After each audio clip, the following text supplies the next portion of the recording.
حضرت محدث ابن جوزی نے لکھا ہے کہ حضرت حبیب اجمی ایک بزرگ تھے، ان کے پاس ایک شخص اکثر آتا تھا، بڑا مالدار تھا، ایک ہی بیٹی تھی، وہ بھی ٹانگوں سے معذور تھی۔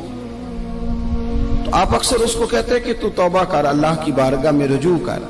ایک وقت ایسا آتا ہے کہ پھر انسان کا جب کوئی اپنا نہیں رہتا پھر اسے مصلی یاد آتا ہے، لیکن اگر مصلی کی عادت بچپن سے پڑ جائے نا تو پھر ذرا آسان ہوتا ہے اللہ سے دل لگانا۔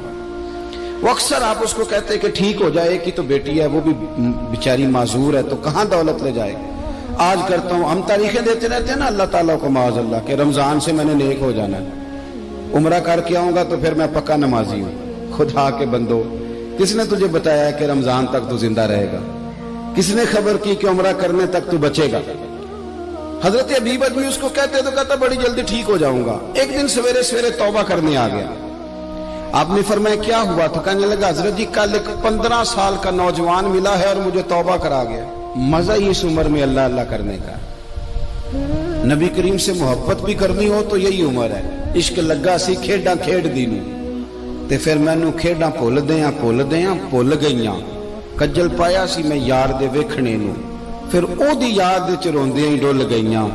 حیدر شاہ اس گلی کدے نہ رولدی پر ہن تے رول گئیاں۔ جن لوگوں نے ابو جہل کو قتل کیا تھا ان کی عمر بھی 15 سال تھی۔ ہم تو بڑے ہی نہیں نہ ہوتے ساری زندگی، نہ ہمیں کو بڑا ہونے دیتا ہے، ہم بڑے ہی نہیں ہوتے، یہ تو عمر ہے کچھ کر گزرنے کی۔ 15 سال کا نوجوان توبہ کرا گیا تو حضرت حبیب اجمی کہنے لگے وہ کیسے؟ کہنے لگا حضرت جی میں کل منڈی گیا تھا، مجھے کچھ سامان خریدنا تھا، تو بغداد کے بازار سے میں نے مچھلی خرید لی 10 کلو، باقی بھی سامان تب خود لے جا نہیں سکتا تھا۔ تو مزدور آپ کو پتہ ہے بیچارے آج بھی سڑکوں پہ بیٹھے ہیں، تو مزدور بیٹھے تھے تو ان میں ایک نوجوان 14-15 سال کا، چہرے پہ بڑی روشنی۔ میں نے اس کو کہا بیٹے مزدوری کرو گے؟ کہنے لگا حضور مزدوری بھی کرتا ہوں، پڑھائی بھی کرتا ہوں، اور جو اللہ کو منظور ہو اس کی عبادت بھی کرتا ہوں۔ میں نے اسے کہا کہ یہ میرا سامان ہے فلاں جگہ پہنچانا ہے، کیا لوگے؟ کہنے لگا 3 دینار مزدوری۔ سودا طے ہو گیا، اس نے سامان اٹھا لیا۔ کہتے ہیں رستے میں ظہر کا وقت ہو گیا، کہنے لگا چچا اگر اجازت دو تو نماز پڑھ دوں۔ 15 سال کا جواب۔ کہتے میں رکھ کے نا وہاں سامان تو پھٹے پہ بیٹھ گیا، وہ نماز پڑھنے چلا گیا، باقی لوگ دیر سے آئے، وہ بچہ جلدی آ گیا۔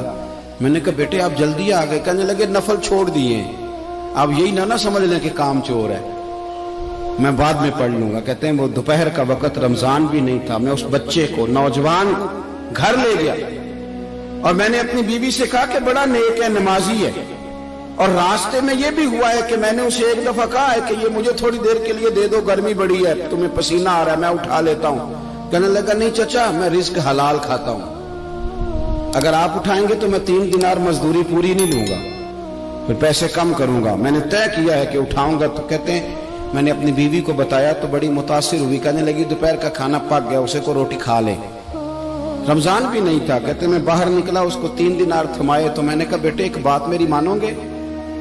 کہنے لگا بتائیے۔ میں نے کہا کھانا پکا ہے کھا لو۔ کہنے لگا میں معافی چاہتا ہوں، میں نے روزہ رکھا ہوا ہے۔ حضور نے حکم دیا، حکم نبی کریم نے حکم دیا، بخاری مسلم کی حدیث ہے، فرمایا نوجوانوں اگر تمہارے پاس طاقت ہے تو نکاح کر لو ورنہ روزے رکھو۔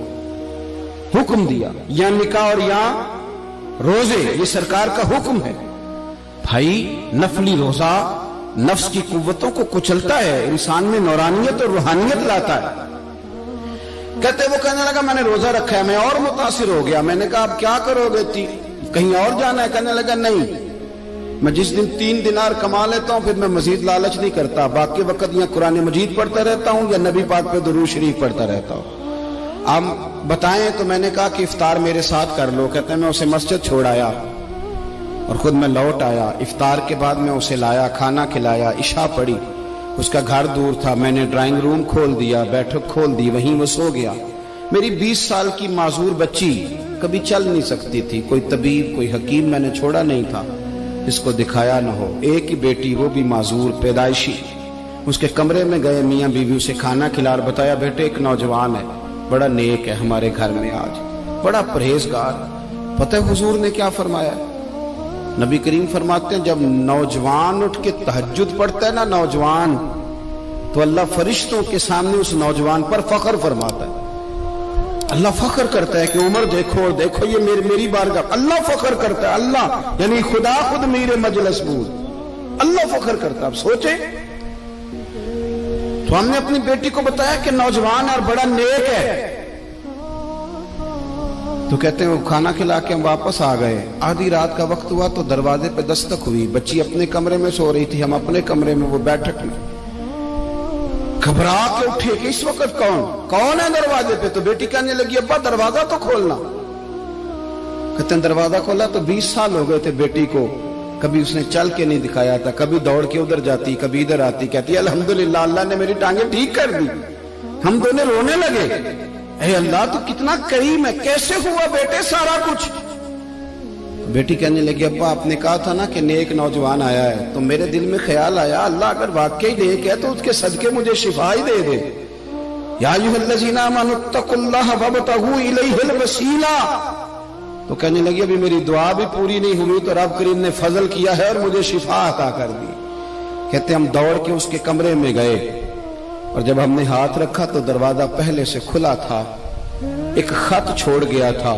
آج کل کے پیر کی کرامت ہوتی تو فیس بک پہ دے دیتا, باقیوں کو بھی ذرا بھول پتہ چلے. کہتے ہیں وہ خط چھوڑ گیا اپنے بستر پہ کہ اگر تم لوگوں کو مجھ سے محبت ہو گئی ہے تو میرے پیچھے نہ دوڑنا, اس رب کی بارگاہ میں جھکنا جس رب نے میرے اوپر بھی فضل فرمایا ہے اور آپ پر بھی کرم فرمایا.